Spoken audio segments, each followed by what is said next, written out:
We use iterations when we have to go through variables that are a part of a list.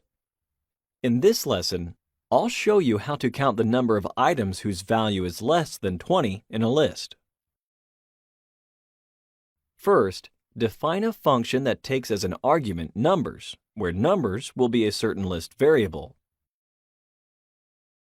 The trick is to create a variable that, so to speak, departs from 0. Let's call it total. The idea is that when certain conditions are verified, total will change its value. This is why in such a situation, it is appropriate to call this variable a rolling sum. More technically, when we consider x in the numbers list, if it is smaller than 20,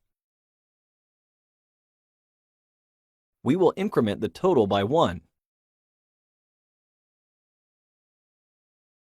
And finally, return the total value. This means that if x is less than 20, total will grow by 1, and if x is greater than or equal to 20, total will not grow. So, for a given list, this count function will return the amount of numbers smaller than 20. Let's verify if this function works properly.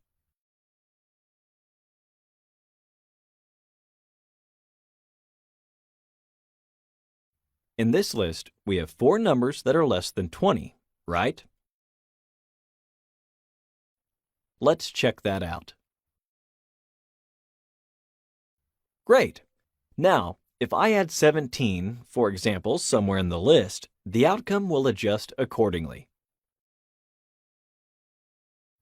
5. Exactly. Perfect. By the way, look how the whole if statement is indented even more to the right.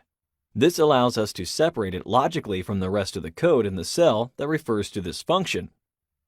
If you are eager to know how to iterate over a dictionary in Python, and I am sure you are, you will see this in our next video.